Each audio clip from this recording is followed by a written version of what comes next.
उत्तराखंड जिस राज्य से आप आते हैं, वहाँ पैदा हुए, आपकी परवरिश हुई, ऐसा क्यों हो रहा है कि सांप्रदायिकता का पूरा एक एपिसेंटर, एक हेडक्वार्टर बन गया है उत्तराखंड? तो मान लेते हैं कि कल को अगर ये ले आए बिल, जी, भाजपा ले आए, तो 2 ही पार्लियामेंट के सेशन बचे हैं, बहुत ज़्यादा तो वक्त भी ज़ाया करने के लिए नहीं है अगले चुनाव से पहले। कांग्रेस पार्टी का क्या स्टैंड होगा? देखिए ये लाएंगे नहीं लाएंगे? इन्होंने जो मकसद था वो मकसद था कि एक डिबेट प्रारंभ कर दो ताकि महंगाई से ध्यान हटे।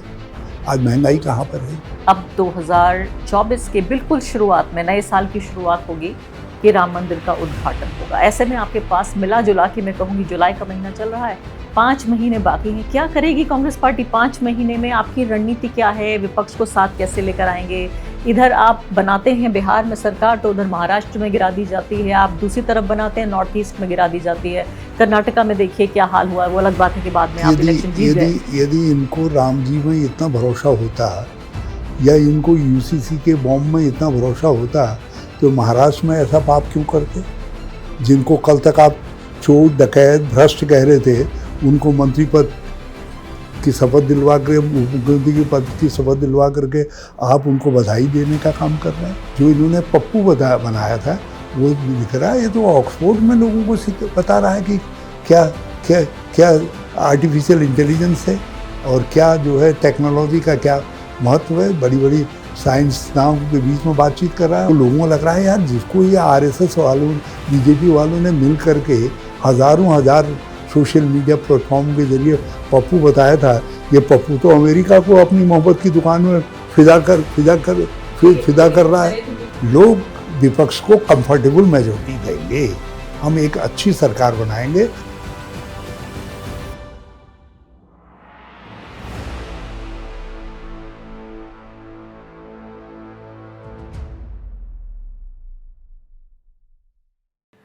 नमस्कार, द वायर में आपका स्वागत है। मैं हूं आरफा खानम शेरवानी। पूरे उत्तर भारत में लगातार बारिश हो रही है। यहां द वायर के ऑफिस में मौजूद हूं। मेरे बाहर भी आप देखें तो धुआंधार बारिश हो रही है। तमाम जगह एक तरह से बिल्कुल फ्लडेड, यानी कि बाढ़ जैसे हालात नज़र आ रहे हैं। लेकिन वायर के ऑफिस में इस वक्त हमारे साथ एक ख़ास मेहमान मौजूद हैं। हरीश रावत साहब उत्तराखंड के मुख्यमंत्री रह चुके हैं। बहुत बहुत स्वागत है आपका। इस सब के अलावा उत्तराखंड के मुख्यमंत्री के अलावा केंद्र में मंत्री रह चुके हैं, राज्यसभा के मेंबर रह चुके हैं, और कांग्रेस पार्टी के जो पहली पंक्ति के, जो मैं कहूँगी 1 दर्जन जो वरिष्ठ नेता हैं, जो तय करते हैं कि कांग्रेस पार्टी की रणनीति क्या होगी, उनकी राजनीति क्या होगी, उसमें से एक हैं हरीश रावत साहब। तो कई तरह के सवाल हैं जो मैं आज उनसे पूछना चाहती हूँ। वो यहाँ द वायर के ऑफिस में आए हैं।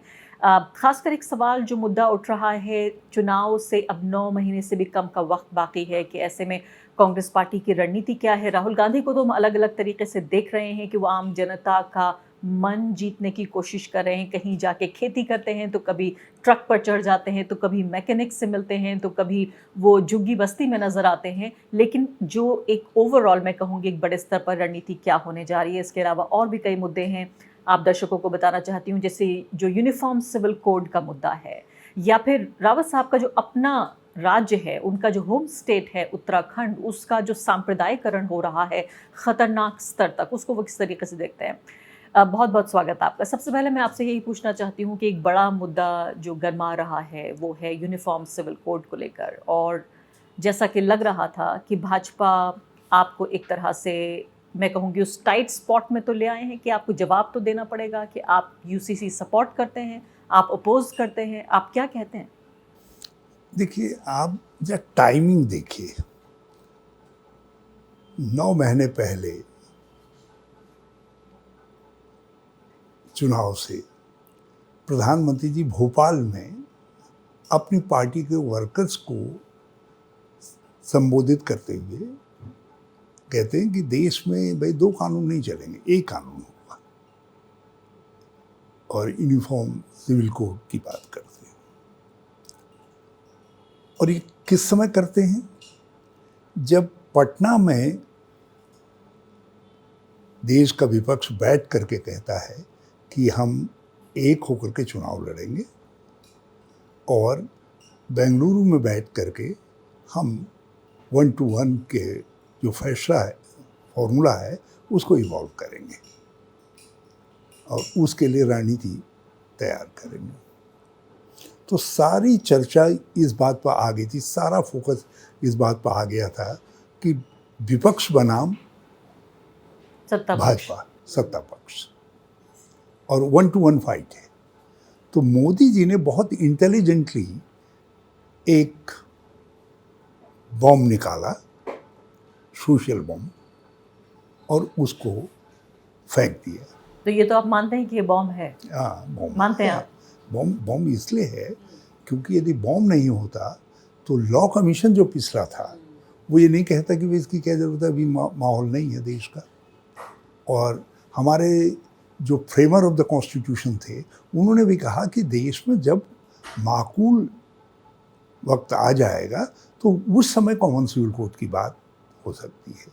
वो उन लोगों ने तब सोच लिया था कि माकूल वक्त आने में समय लगेगा, एक आदर्श स्थिति की बात कही थी। लेकिन अब आजादी के 75 साल बाद रावत साहब, देखिए मोदी जी अगर वक्त माकूल नहीं हो रहा है 75 साल, और आरोप तो आपकी सरकार पर लग रहा है कि भाई आप जो है अल्पसंख्यकों का तुष्टिकरण करते रहे, इसलिए आपने यूनिफॉर्म सिविल कोड लागू नहीं किया। देखिए, जब तक आप सोसाइटी के अंदर ये, इसमें बहुत सारे पर्सनल लॉज, बहुत सारी परंपराएं, बहुत सारी बातें इन्वॉल्व हैं।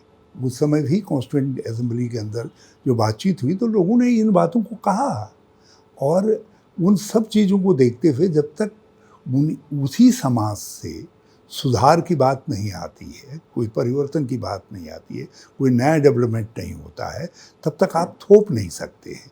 ये बिल्कुल क्लियर ओपिनियन थी कॉन्स्टिट्यूएंट असेंबली के अंदर। आज ये थोपने की बात कर रहे हैं, आप स्थितियाँ इवॉल्व करिए। देखिए, बेसिकली जब ये लोग कॉमन सिविल कोड की बात करते हैं तो उसमें भाजपा का लक्ष्य मुसलमान भाई होते हैं, मुस्लिम पर्सनल लॉ होता है। आज मुसलमानों के अंदर, उनकी अपनी सोसाइटी के अंदर भी तो चर्निंग हो रही है, बहुत सारी चीज़ें, बहुत सारे डेवलपमेंट हुए हैं। एजुकेशन महिलाओं की हो, इसके लिए बहुत सारी महिलाएं भी लड़ रही हैं, सोसाइटीज़ भी, मुस्लिम सोसाइटीज़ के अंदर से भी ये आवाज़ उठी, और आज महिलाओं की एजुकेशन के मामले में मुसलमान बहुत आगे बढ़ रहा है, बहुत बड़ा परिवर्तन आ रहा है। उसी तरीके से पर्दे को लेकर के हुआ, तो पर्दे को लेकर के ईरान से लेकर के इंडिया तक में मुस्लिम औरतें हैं जो उसके खिलाफ उठ करके खड़ी हो रही हैं। उसी प्रकार से ये 3 तलाक वाले मामले में जो है एक चर्निंग चली, और खुद मुस्लिम महिलाएं ही अदालत गई। अदालत जो गई थी ट्रिपल तलाक के खिलाफ, वो खुद मुस्लिम महिलाएं गई। वही इजीली मैं कह रहा हूँ, मैं कह रहा हूँ, जब स्थितियाँ इवॉल्व हो रही हैं मुस्लिम सोसाइटी के अंदर, तो आप ये क्यों दिखाना चाहते हैं यू आर द रिफॉर्मर? और ये दिखाना चाहते हैं कि ये समाज पिछड़ा है। यही हमारे संविधान निर्माताओं ने कहा कि इन समाजों के अंदर खुद चर्निंग आएगी। अब आदिवासियों के अंदर बहुत सारी सवालात हैं। आदिवासियों पे मैं आ जाती हूँ एक सेकंड में, लेकिन आपने जो ये कहा कि समाज तैयार नहीं है, लेकिन रावत साहब इसको लेकर एक जो जिरह की जा सकती है, काउंटर आर्ग्यूमेंट है, वो ये कि देखिए समाज तो दहेज के खिलाफ जो कानून था उसके लिए भी तैयार नहीं था, समाज तो देखिए जो घरेलू हिंसा, डोमेस्टिक वायलेंस के खिलाफ कानून बना उसके लिए भी तैयार नहीं था। तो समाज तैयार होगा तब तक ऐसा नहीं हो सकता कि महिलाएं सफ़र करें। नहीं, वो बिल्कुल सही बात है, मगर कुछ चीज़ें जो है ऐसी होती हैं जिन मामलों के अंदर आपको चीज़ें, स्थितियाँ, जब आप ऐसा निर्णय लें उसके अनुकूल बने। जैसे एजुकेशन है, एजुकेशन एक बड़ा भारी रिफॉर्म है, और मुस्लिम महिलाओं में ज्यों-ज्यों एजुकेशन का स्तर बढ़ रहा है तो परिवारों में परिवर्तन आ रहा है। आज बेसिक तौर पर एक बात जो भाजपा के लोग प्रचारित करते हैं कि साहब मुसलमान 4 बीवियाँ रखता है, इनको तो बड़े बच्चे हैं।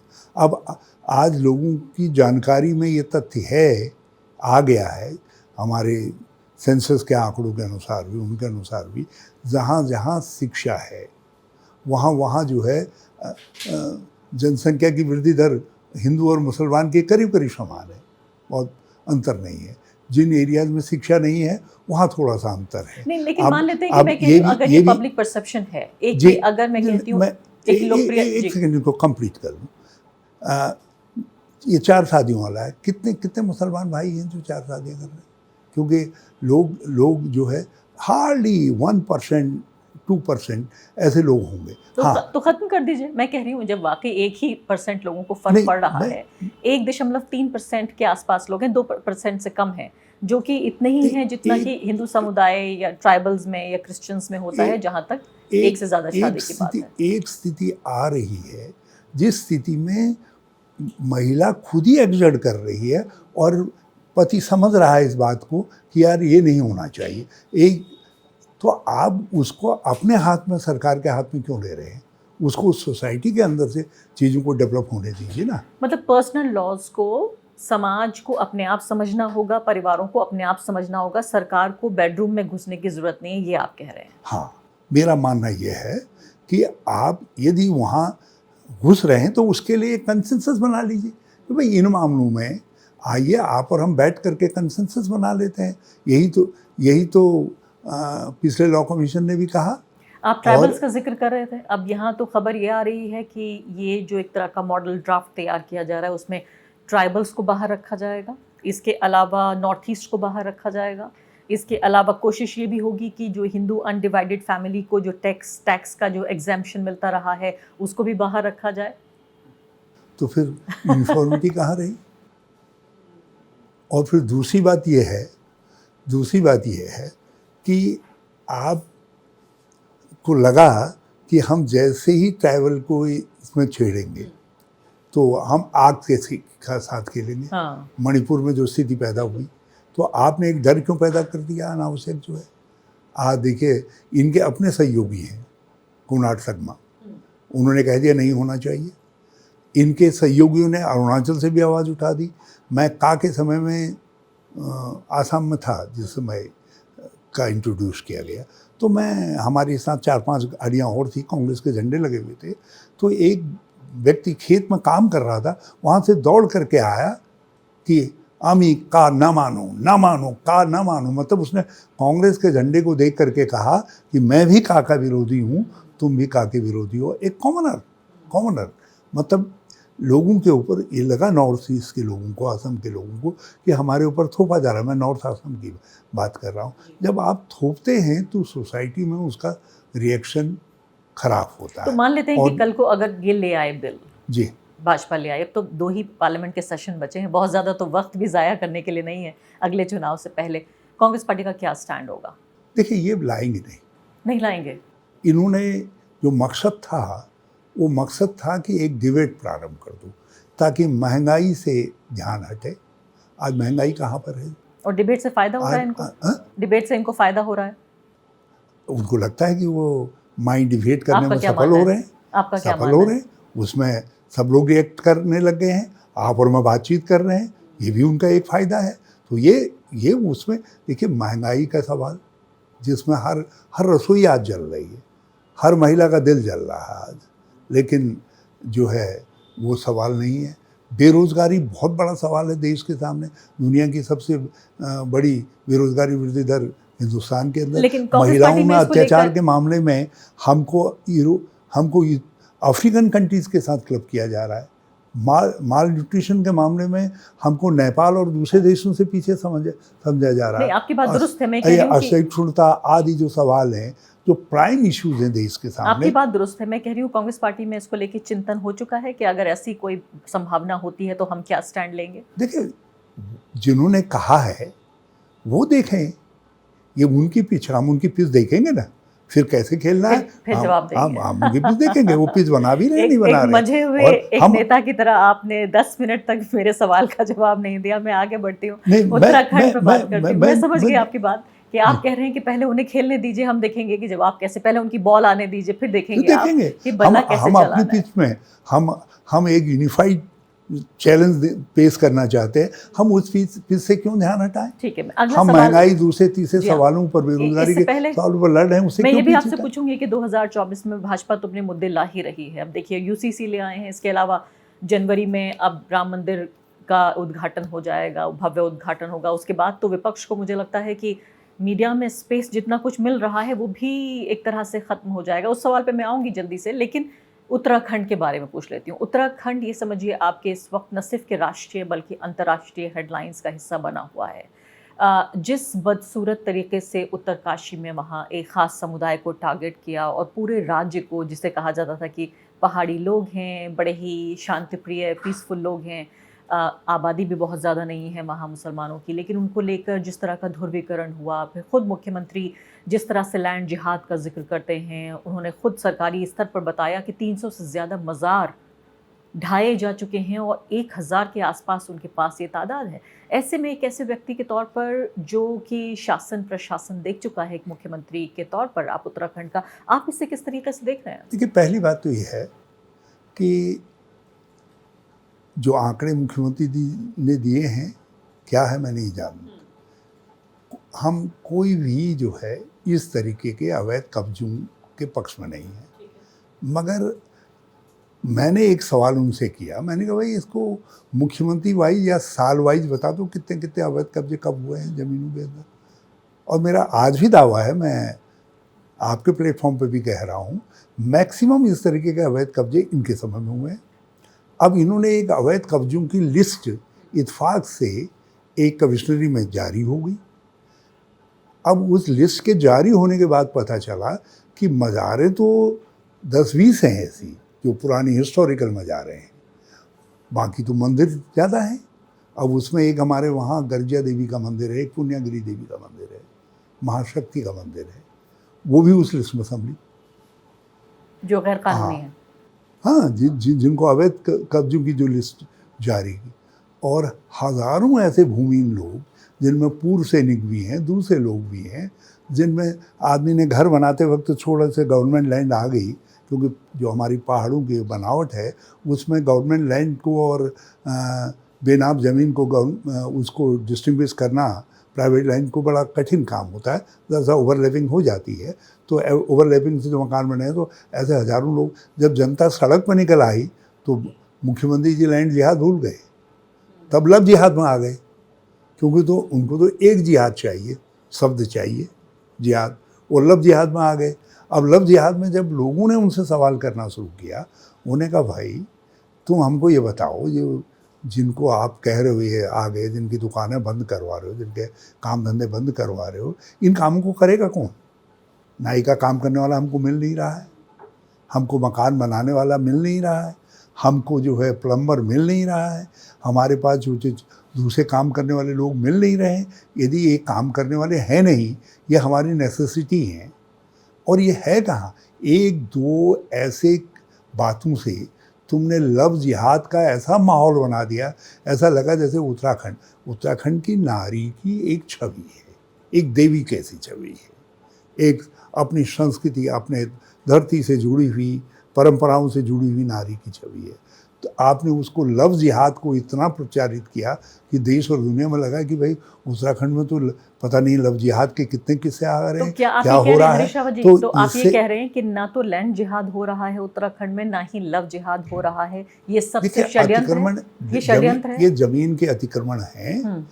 और ऐसे अतिक्रमण, कुछ अतिक्रमण ऐसे हैं जो ऐतिहासिक रूप से हैं, जो धर्मस्थलों के रूप में भी हैं, आजीविका के स्थल में भी रूप में, हमारे गोट खत्ते आदि आदि, जब जंगल का स्वरूप फॉरेस्ट को डिपार्टमेंट का रूप दिया गया, उससे पहले से जो अधिकार हैं उनके रूप में हैं। कुछ चीज़ें नई, जब डेवलपमेंट हुआ तो कुछ नए लोग आए राज्य बनने के बाद, वो नदियों के खाल नदियों में उनमें बसे हुए हैं, उनको हमारी गवर्नमेंट ने मालिकाना हक देने का निर्णय किया, हमने इन ज़मीनों को रेगुलराइज करने का भी निर्णय लिया। तो इन सब चीज़ों को यदि डिस्टिंग्विश करके देखिए तो बहुत ऐसे जो मामले हैं जिनमें इंक्रोचमेंट हो रहा है, बड़े बड़े लैंड शार्क इंक्रोचमेंट कर रहे हैं, उस मामले में we are with the government. हम कह रहे हैं लैंड शार्क्स को आप करिए, बल्कि हमने तो एक सख्त भू कानून बनाने की बात कही इनसे। हमने कहा ऐसा लैंड लॉ लाइए जिसके अंदर जो हमारे जगह जगह गांव में ज़मीनें खरीदी जा रही हैं, लोग पहाड़ की पूरी जो socio economic, political, geographical, environmental structure है उसको डिस्टर्ब कर रहे हैं, उसके खिलाफ आप आपकी बात मैं समझ गई। मैं आपसे कह रही हूँ कि क्या आप ये कह रहे हैं यहाँ पर बैठ के द वायर के ऑफिस में कि भाजपा उत्तराखंड में एक समुदाय के खिलाफ लव जिहाद और साथ साथ लैंड जिहाद का षड्यंत्र रच रही है, इसमें कोई सच्चाई नहीं जिस है? तरीके से यूसीसी का मामला जो है एक उससे ध्यान हटाने के लिए किया गया, क्योंकि अपोजिशन का यूनाइटेड फ्रंट बन रहा है, यूनाइटेड फेस दिखाई दे रहा है, उससे जो है चर्चा को हटाने के लिए किया गया। और मुझे आज भी विश्वास है कि ये लाएंगे वाएंगे कुछ नहीं, ठीक है। ऐसे ही सब ऐसे ही चीज़ों को उत्तराखंड में भी ऐसे ही उत्तराखंड के अंदर इम्तिहानों में बच्चे इम्तिहान दे रहे हैं। नहीं, तो ये षड्यंत्र है जो अब ये जो जिहाद का बार बार नाम वही लिया जा रहा है कि ताकि जो है बच्चियों का जो सवाल है कि भाई हमारी पद खाली हैं, हम इम्तिहान देने जाते हैं, तुम परीक्षाएं रद्द कर देते हो, कभी तुम्हारा पेपर लीक हो जा रहा है, कभी कुछ हो जा रहा है। इससे ध्यान पब्लिक हटाने के सर्विस लिए कमीशन से लेकर के इस तरह के शब्दों का इस्तेमाल किया जा रहा है। सर्विस कमीशन तक ये सब गड़बड़ियाँ हो रही हैं, हर नियुक्तियों में गड़बड़ियाँ हो रही है। एक बड़ा मसला था, उसी तरीके से महंगाई का मसला भी था। सड़कों में गड्ढे ही गड्ढे दिखाई दे रहे हैं, डेवलपमेंट कहीं है नहीं। मसूरी नैनीताल जैसी सड़कें जो है आज बहुत ही बदसूरत हो गई हैं, वहाँ गड्ढे गड्ढे दिखाई दे रहे हैं। तो ये सब चीज़ें, ये सवाल उठ रहे थे। आपने बिजली के दाम बढ़ा दिए, पानी के दाम बढ़ा दिए, नलों में पानी नहीं है, स्कूलों में टीचर नहीं है, अस्पतालों में डॉक्टर नहीं है, ये सारे सवाल उठ रहे थे। तो जो है लैंड जिहाद लाए। जब लैंड जिहाद में लगा यार ये तो ठोकर लग रही है, क्योंकि लैंड जिहाद भाई जब आप कहेंगे अतिक्रमण कहेंगे तो फिर उसमें दो चश्मे तो करेंगे नहीं कि मुसलमान अतिक्रमण और दूसरा अतिक्रमण को डिस्टिंग्विश नहीं कर पाएंगे।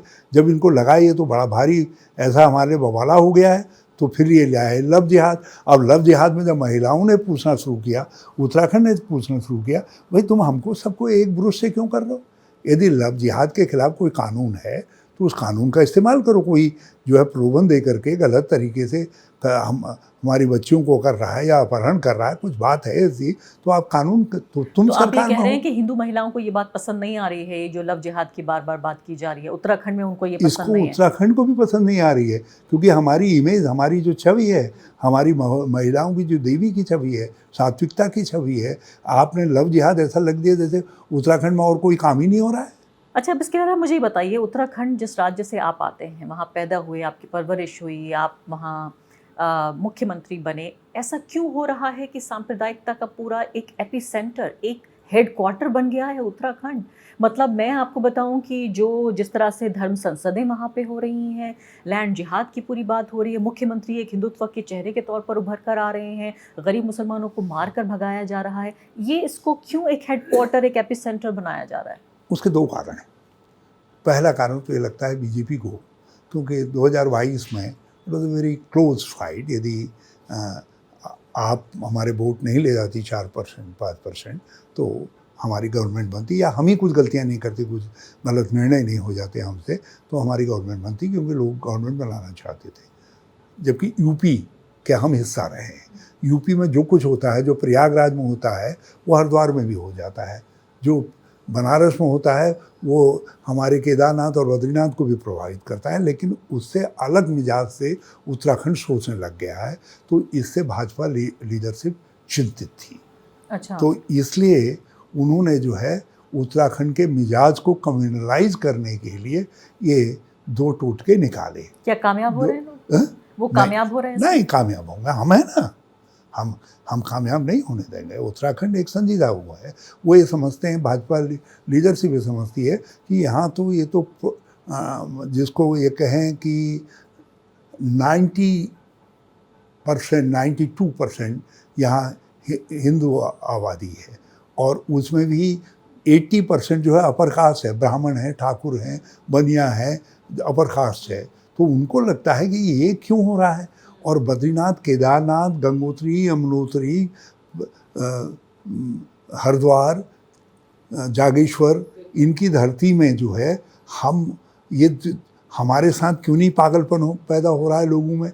तो इसलिए वहाँ ये बड़ी कोशिश की गई और हम उस कोशिश का मुकाबला कर रहे हैं। लेकिन लॉस्ट इन इलेक्शन, लेकिन इलेक्शन में हारने के बाद भी हमने ये सोचा है कि बैटल में हारे हैं, जो सांप्रदायिकता के खिलाफ युद्ध है, हम युद्ध को फिर लड़ रहे हैं और जनता हमारा साथ दे रही है। बिल्कुल ठीक है, आप कह रहे हैं सांप्रदायिकता के खिलाफ कांग्रेस पार्टी युद्ध लड़ रही है उत्तराखंड में, लेकिन जो आम जनता उनके साथ आ रही है, आम कारोबारी उनके साथ आ रहे हैं, आप कह रहे हैं कि उनका मिजाज, उनका डीएनए नहीं बदलने देंगे आप।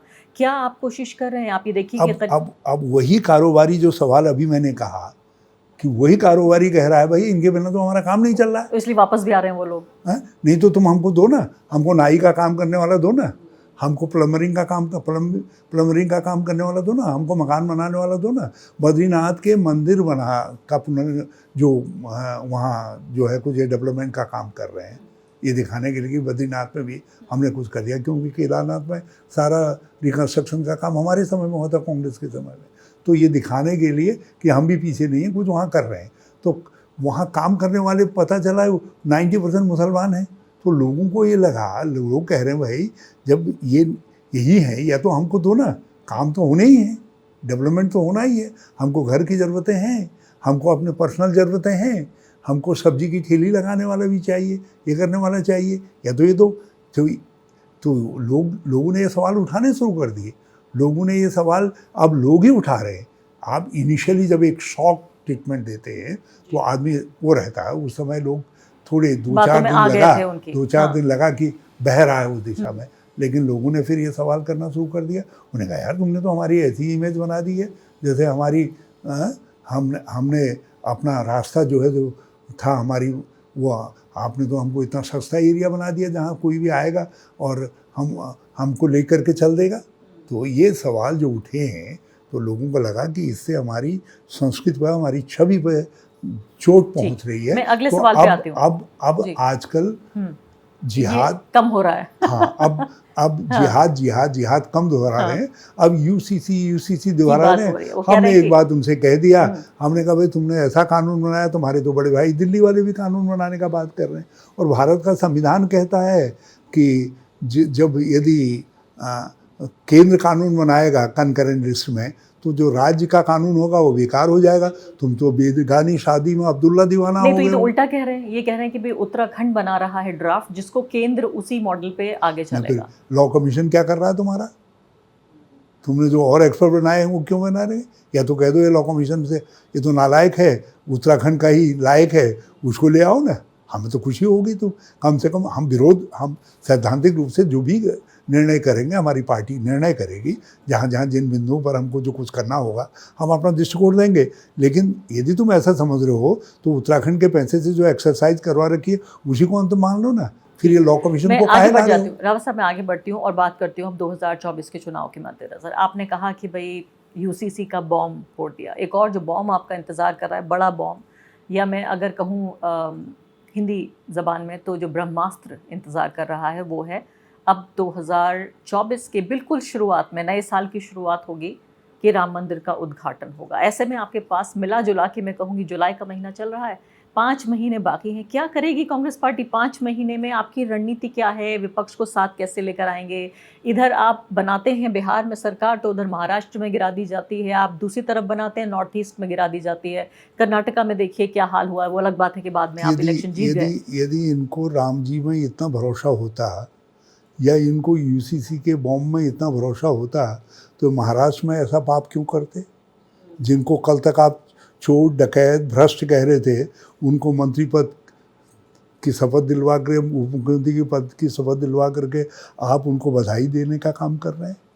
क्या हिंदुस्तान नहीं समझ रहा है या दुनिया नहीं समझ रही है नाटकों को? या तुम ये सरकार गिराने का नाटक क्यों करते? इसलिए कर रहे हो, या प्रोमिनेंट फिगर्स को जो है सीबीआई, ईडी आदि में इन्वॉल्व करके जो है तेजस्वी से लेकर के सब ये नाटक क्यों कर रहे हो? ये सब इसलिए कर रहे हैं, इनको मालूम है कि हमारे बॉम्ब जो है अब ज़्यादा असर करने वाले नहीं हैं। 9-10 साल में ऐसा बहुत देख लिया लोगों ने। तो अब जनता के जो असली सवाल है वो सामने आएंगे। दूसरा जो राम जी है, राम जी हमारा श्रद्धा है, उन पर सबकी श्रद्धा है। और मैं तो बल्कि रघुवंशी हूँ, तो हमारे तो लिनेज हम वहाँ से जोड़ करके चलते हैं। लेकिन राम जो है, कब तक जो ये स्वार्थी लोग हैं जो राम के नाम पर उनके आखिर उनको क्यों कहा गया मर्यादा पुरुषोत्तम? उन्हें जो मर्यादाएं समाज की स्थापित करने का काम किया, ये समाज की सारी मर्यादाओं को तोड़ रहे हैं राम के नाम पर। तो राम पिछली बार हो सकता है इनको कुछ फ़ायदा मिल गया हो, लेकिन अब आप देखिएगा, अब राम इनको दंडित करेंगे। राम कहेंगे भाई बहुत हो गया, तुम मेरे नाम से ये क्या कुछ कर रहे हो। तो राम और- नाम की जो हाईजैकिंग इन्होंने कर ली है, आप ही कह रहे हैं कि जितने राम भाजपा के हैं उतने कांग्रेस पार्टी के भी हैं। और फिर सबसे बड़ी बात क्या हुई, जब यदि विरोध होता तो शायद इनको कंट्रास्ट क्रिएट करने में मदद मिलती। जब सुप्रीम कोर्ट के निर्णय के बाद जिस तरीके से देश ने, पर्टिकुलरली माइनॉरिटीज़ ने और पर्टिकुलरली मुस्लिम भाइयों ने जिस तरीके से चीज़ों को स्वीकार किया, इसने अब जो इनके लिए कम्युनल एलिमेंट इग्नाइट करने का, जो उसमें आग पैदा करने की जो संभावना थी, वो संभावना बुझ गई है हमेशा के लिए। ऐसा आपका अब मानना है? हाँ, अब हर राम भक्त ये समझता है कि नहीं, अनंतोगत्वा जो है मुस्लिम भाइयों ने भी इस बात को स्वीकार किया कि राम जो है, यदि हिंदुस्तान की धरती में राम का मंदिर बने तो देश का गौरव है करके। तो अब उस गौरव को, वो राम तो मर्यादा पुरुषोत्तम है, तो मर्यादा पुरुषोत्तम के नाम पर अमर्यादित काम करने वाली भाजपा को अब देश चलिए, आप कह रहे हैं देश दंडित करेगा, जनता और राम भी दंडित करेंगे, ये आपका मानना है। लेकिन एक तरफ हमने देखा एक बड़ी महत्वपूर्ण बैठक हुई ऑपोजिशन की पटना में। उसी हफ्ते में हमने देखा कि जो एक ऑपोजिशन यूनिटी बन रही थी वहाँ बिहार में, उससे बड़ा जो है एक हमला हो गया महाराष्ट्र में। कि यानी सोचिए कि दोनों पॉलिटिकल पार्टियां, मैं कहूँगी पॉलिटिकल ऑपोजिशन को तहस नहस कर दिया भाजपा ने। तो ऐसे में जिसको आप मजबूती समझ रहे थे वो तो एक कमज़ोरी बन के आ गया। आपको लग रहा था कांग्रेस पार्टी के तौर पर कि भी हम कर्नाटका जीत गए, हिमाचल हम जीत गए हैं, लेकिन देखिए महाराष्ट्र में तबाह कर दिया। अभी आपने ये चर्चा को इंट्रोड्यूस करते हुए कहा ना कि दिल्ली में बारिश से सब बिल्कुल बाढ़ आ रही है। आप देखिएगा, चुनाव आने दीजिएगा, समर्थन की शरद पवार के पीछे बाढ़ आएगी, शरद ऐसा पवार है? बाढ़ आएगी। उसमें भाजपा और ये सिंधे विंधे तो अजीत तो सब कहाँ रहेंगे, ये सब तैरते नजर आएंगे, तो जो है बहते नजर आएंगे। कोई फिक्र नहीं है आपको? आप कांग्रेस पार्टी को फिक्र नहीं है इसको लेकर? छगन भुजबल के क्षेत्र में जब शरद पवार जी पहुंचे, किस तरीके से लोग जुड़े हैं उस पुराने महारथी के पीछे जो है। तो चिंता नहीं है? महाराष्ट्र ये महसूस कर रहा है, और हम इस बात पर पक्का विश्वास है कि महाराष्ट्र ये समझ रहा है कि इन्होंने हमारे एक योद्धा को, जो अब जीवन के ऐसे मौके पे था जहाँ से आगे कभी भी ऊपर वाले का बुलावा आ जाएगा, तो उस समय इन्होंने अपमानित करने की कोशिश की है। तो पूरा महाराष्ट्र शरद पवार के अपमान का बदला लेगा। आप मुझसे हर्षा जी लिख करके ले लीजिए। चलिए देखते हैं, बड़ी बात है ये जो आप कह रहे हैं कि उत्तर प्रदेश के बाद 48 सीटें हुई। 48 में, बल्कि नितिन गडकरी जी का मैं शुभचिंतक हूँ, अच्छे व्यक्ति हैं, उनको सलाह दे दीजिएगा कभी बात हो तो वो कहीं दूसरी जगह कॉन्स्टिट्यूंसी छांटे। अब जीतना मुश्किल हो जाएगा। हार जाएंगे हाँ, मुश्किल हो जाएगा। अच्छा, अब मैं रणनीति की बात कर लेती हूँ। राहुल गांधी को हम देख रहे हैं कि वो मीडिया को बाईपास करके, कोई भी जिनको कहा जाता है दरबारी जो मीडिया है, सबको इंटरव्यू नहीं देते। काफ़ी हद तक उन्होंने अपना एक खुद का मीडिया खड़ा किया है अपने यूट्यूब चैनल के ज़रिए। वो चुपचाप जाते हैं किसी बस्ती में, चुपचाप जाते हैं मैकेनिक्स के पास, चुपचाप चले जाते हैं किसी खेत में। अगले दिन तस्वीरें जारी होती हैं और पता चलता है कि राहुल गांधी ये कर रहे हैं। ऐसे में क्या यही रणनीति रहने जा रही है 2024 तक, कि आपको लगता है कि जनता खुद सुनेगी? क्योंकि अब जो भारत जोड़ो यात्रा है, कहा जा रहा है कि भारत जोड़ो यात्रा अब सिर्फ ऐसा नहीं है कि वो पूरी यात्रा दिन भर चलती रहेगी, अलग अलग जगहों पर जारी। अब रणनीति क्या है आने वाले? भारत जोड़ो यात्रा ने पूरे देश को राहुल गांधी जी के साथ जोड़ दिया, और ये मोहब्बत की दुकान एक ऐसा काउंटर वेपन क्रिएट हो गया है जिसके सामने आकर के भाजपा का हर वेपन फेल हो जा रहा है। मतलब वेपन ऑफ मास इंटीग्रेशन ना, मैं ये नहीं कहूँगा। ये इंटीग्रेट कर रहे हैं आप। ये डिफ्यूज करने का अच्छा। सबसे बड़ा यंत्र बन गया है जो मोहब्बत की दुकान है। और राहुल गांधी जी ने एक मंत्र देख लिया। अब उन्होंने कहा अब मीडिया के पास जाएं, बड़े बड़े हाउसेज हैं, उनके अपने इंटरेस्ट हैं, वो तो जब देखेंगे मौसम बदल रहा है तो सबसे पहले वही खड़े दिखाई देंगे हमारी तारीफ करने में या राहुल गांधी की तारीफ करने में, राहुल जी की तारीफ करेंगे वो तारीफ। और हाँ, जब तक जब नहीं जीतते है, हुए नजर जब आएंगे। तक नहीं है तब तक जो है हम अरशा खानम जी जैसे या दी वायर जैसे या दूसरे ऐसे उनसे काम चला लेंगे सोशल मीडिया प्लेटफॉर्म के और फिर भूल जाएंगे हमें आप। महारथियों से जो है नहीं भूलेंगे नहीं। अच्छा। लेकिन लेकिन लेकिन लेकिन उन्होंने एक अस्त्र ईजाद कर लिया है कि भाई be with the people, commoner के साथ, दूसरे के साथ वो अपने को आइडेंटिफाई कर लेते हैं, उनके साथ चले जाते हैं। अब इतने साल में भी मैंने तो खुद रोपा लगाया है धान का, मडुए का भी, और हुड़किया बॉल होता हमारे यहाँ, हुड़का बजाते हैं, उसके साथ रोपाई करते हैं, वो भी किया है। लेकिन राहुल गांधी जी को ये रोपाई कैम्ब्रिज के विद्यार्थी को कहाँ से समझ में आई, और वो जिस अदा के साथ रोपाई करने के लिए लगे थे उनके साथ, और जिस तरीके से पौध पकड़ रखी थी, मैं उसको सलाम करता हूँ। देखिए उन्होंने अपने को आइडेंटिफाई कर लिया उनके साथ, उन्हीं के साथ खा रहे हैं, वो कर रहे हैं। अच्छा, अब वहाँ एक बच्चे की बात मैं सुन रही थी, सो कॉल्ड गोदी मीडिया की भी मजबूरी है, जब आप जैसे लोग दिखाएंगे तो नहीं तो फिर सब आपके पीछे लाइन लगा देंगे, तो इसलिए उनको भी दिखाना पड़ रहा है कि भाई राहुल गांधी जी ने क्या किया करके। और एक बच्चे की बात मैं वहाँ सुन रही थी, तो उसके बच्चे ने बाकी बातों के अलावा उसने ये कहा कि हाँ हमने रोटी खाई साथ में। उसने कहा मैंने और राहुल गांधी ने मिल बांट के रोटी खाई। वो बच्चा कह रहा है छोटा कि राहुल गांधी के साथ उसने मिल बांट के रोटी खाई। हाँ, तो ये मुझे बड़ी ज्यादा पसंद आई कि मिल बांट के रोटी खाई राहुल गांधी। ये देखिए ना, शब्द देखिए ना, मोहब्बत की दुकान, मिल बांट करके रोटी खाई, तो यही तो हिंदुस्तान नहीं है। रावत जी, ये तो बहुत अच्छी बातें हैं, और जाहिर है जो मोहब्बत की बात कह रहा है, कर रहा है, उसका कौन विरोध करेगा। लेकिन इस सब के बावजूद जब हार्ड पॉलिटिक्स की बात आती है, पॉलिटिक्स के इस गेम में, हो सकता है इंसानियत के इस पूरे खेल में राहुल गांधी आगे निकल रहे हैं, मोहब्बत के इस खेल में आगे निकल रहे हैं, देश को एक कर रहे हैं, लेकिन क्या आम जनता उन्हें नरेंद्र मोदी के अल्टरनेटिव के तौर पर देख रही है? यहाँ बात हो रही है हार्ड पॉलिटिक्स की, हार्ड पॉलिटिकल अल्टरनेटिव्स की।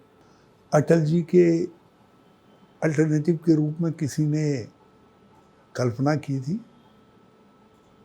मोदी जी का व्यक्तित्व तो अटल जी से ज़्यादा शाइनिंग नहीं था, ज़्यादा स्वीकार्य नहीं है, आज भी नहीं है, इवन भाजपा में भी नहीं है।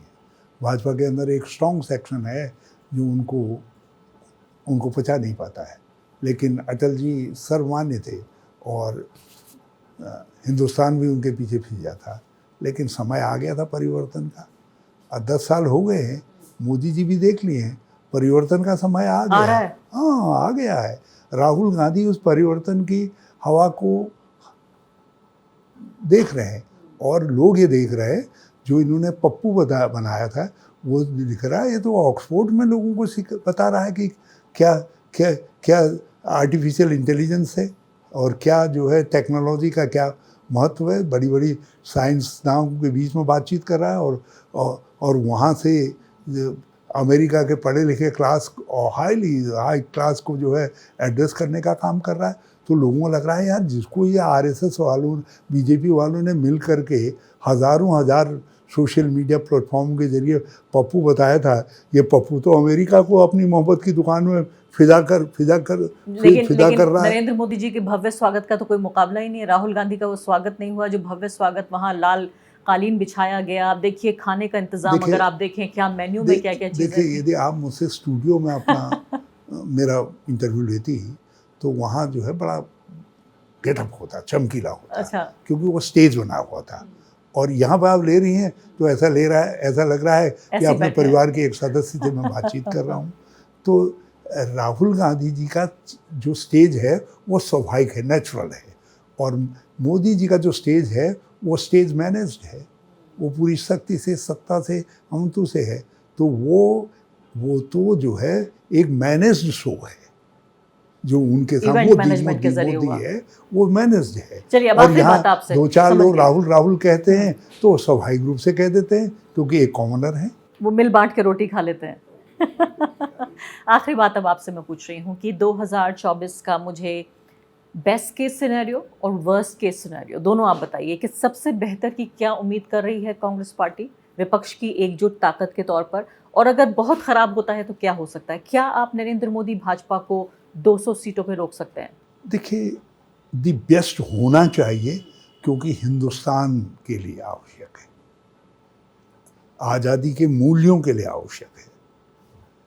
गांधी, नेहरू, अंबेडकर के संविधान के लिए आवश्यक है। व्यस्तो परिवर्तन आए। कितनी सीटें? और यदि कितनी आपने सीटों पे वस्त रोकेंगे? कहा, आप नरेंद्र मोदी को मैं कितनी कह रहा सीटों पे हूँ वस्त रोकेंगे? हाँ, क्या है, हमारे पास राहुल रूपी मोहब्बत का दुकानदार मिल गया है, मिल बांट करके रोटी खाने वाला मिल गया है, हाँ? भारत जोड़ो का एक ऐसा अटूट यात्री मिल गया है जो बिखरते हुए समाज को संभालने का काम भी कर सकता है और कांग्रेस को एकजुट रखने का काम भी कर सकता है। तो हम कहीं से भी लॉस में नहीं। लेकिन सीटों की कोई गिनती 200 250 कितनी, नरेंद्र मोदी को कितनी सीटें ज्यादा देंगे आप? किसको? नरेंद्र मोदी को, भाजपा को ज्यादा से ज्यादा कितनी सीटें दे जब देंगे? ऐसे तिलिस्म पर जो चीज़ें खड़ी की जाती हैं, तो तिलिस्म का जब इमारत ढहती है तो बड़ी तेज़ी से ढहती है। इसलिए मैं नंबर्स में नहीं जाऊंगा, लेकिन मैं इतना ज़रूर कहूँगा कि लोग विपक्ष को कंफर्टेबल मेजॉरिटी देंगे। हम एक अच्छी सरकार बनाएंगे। और वैसे भी मुझे किसी ने बताया कि आरएसएस में इस बात को लेकर के बड़ी बेचैनी है कि 325 सीटों पर जो है यदि संयुक्त विपक्ष चलता है तो वो अच्छी स्थिति में दिखाई दे रहा है, कम जीतने की स्थिति में दिखाई दे रहा है। और ये कहा है, मैं इस पर, लेकिन आपको लग रहा है कि कंफर्टेबल मेजॉरिटी होगी? हाँ, लेकिन हम विल गेट द कम। ठीक है, बहुत बहुत शुक्रिया आपका हरीश श्रीवास्तव इस बातचीत के लिए। आप ये कह रहे हैं कि जो ताश के पत्तों पे जो महल खड़ा होता है वो एकदम ढह जाता है। हम भी देखेंगे, आप भी देखेंगे, अब बहुत ज़्यादा वक्त बाकी नहीं है। आप हमारे स्टूडियो में आए, आपने हमसे बातचीत की, समय निकाला, बहुत बहुत शुक्रिया आपका। थैंक यू वेरी मच, बहुत बहुत आपका। मैं भी राहुल जी की मोहब्बत की दुकान में, एक आम की दुकान में जा रहा हूँ। द वायर के और वीडियोस देखने के लिए सब्सक्राइब करें और बेल आइकन पर क्लिक करें।